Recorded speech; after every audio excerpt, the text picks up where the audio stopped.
৪৯ আয়াত।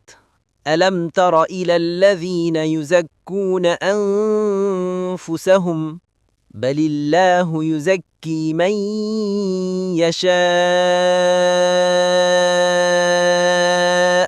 ওয়ালা ইউযলামুনা ফাতিলা।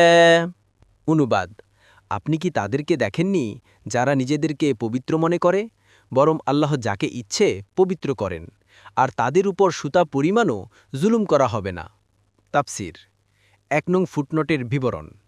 আয়াতের ভাষ্য হচ্ছে, নিজেকে কেউ যেন দোষ ত্রুটির ঊর্ধ্বে মনে না করে। মূলত আত্মপ্রশংসা এবং নিজেকে ত্রুটিমুক্ত মনে করা বৈধ নয়। ইয়াহুদিরা নিজেদেরকে পবিত্র বলে বর্ণনা করত।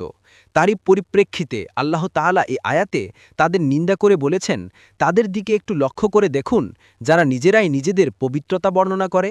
এতে বিস্মিত হওয়াই উচিত। এতে প্রতীয়মান হয় যে কারো পক্ষে নিজের কিংবা অন্য কারো পবিত্রতা বর্ণনা করা জায়েজ নয়। এই নিষিদ্ধিতার কয়েকটি কারণ রয়েছে।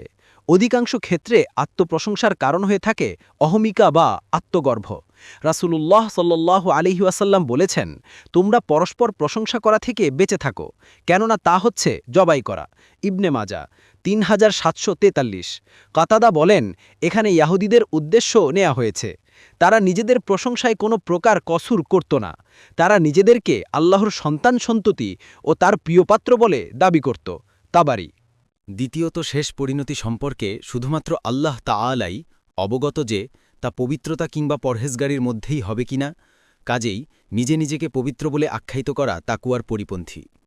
এক বর্ণনায় এসেছে, সালমা বিনতে জায়নব রাদিয়াল্লাহু আনহা তার মাতা থেকে বর্ণনা করেন যে, রাসূল সাল্লাল্লাহু আলাইহি ওয়াসাল্লাম একবার আমাকে জিজ্ঞেস করলেন, তোমার নাম কি? তখন যেহেতু আমার নাম ছিল বাররহ বা পাপমুক্ত, কাজেই আমি তাই বললাম। তাতে রসুল সাল্লাল্লাহু আলাইহি ওয়াসাল্লাম বললেন, তোমরা নিজেরা নিজেদেরকে পাপমুক্ত বলে বর্ণনা করো না, কারণ একমাত্র আল্লাহ তাআলাই জানেন তোমাদের মধ্যে কে পবিত্র। অতঃপর বাররহ নামটি পাল্টিয়ে তিনি জায়নাব রেখে দিলেন। বুখারী 5839, মুসলিম 2141। নিষিদ্ধতার আরও এক কারণ এই যে, অধিকাংশ সময় এ ধরনের দাবি করতে গিয়ে মানুষের মনে এমন ধারণা সৃষ্টি হতে থাকে যে সে লোক আল্লাহ তাআলার দরবারে এজন্য প্রিয় যে সে যাবতীয় দোষত্রুটি থেকে মুক্ত। অথচ কথাটি সর্বৈব মিথ্যা, কারণ মানুষের মধ্যে অসংখ্য ত্রুটিবিচ্যুতি বিদ্যমান থাকে। নিষিদ্ধতার আরেক কারণ হল, মানুষ জানে না তার কৃত আমল আল্লাহ দরবারে কবুল হচ্ছে কিনা।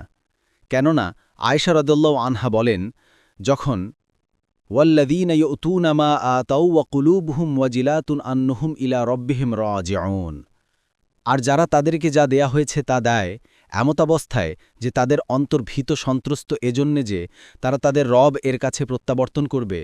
সূরা আল মুমিনুন ৬০। এ আয়াত নাজিল হল। আমি রাসূল সাল্লাল্লাহু আলাইহি ওয়াসাল্লামকে জিজ্ঞেস করলাম, তারা কি ওই সম্প্রদায় যারা মদ খায় এবং চুরি করে? তিনি বললেন, না হে সিদ্দিকের মেয়ে, তারা হলো ওই সমস্ত ব্যক্তি যারা সালাত সওম আদায় করে এবং ভয় করে যে তাদের থেকে কবুল করা হবে না। তিরমিজি ৩১৭৫, ইবনু মাজাহ ৪১৯৮, মুসনাদে আহমদ ৬১৫৯।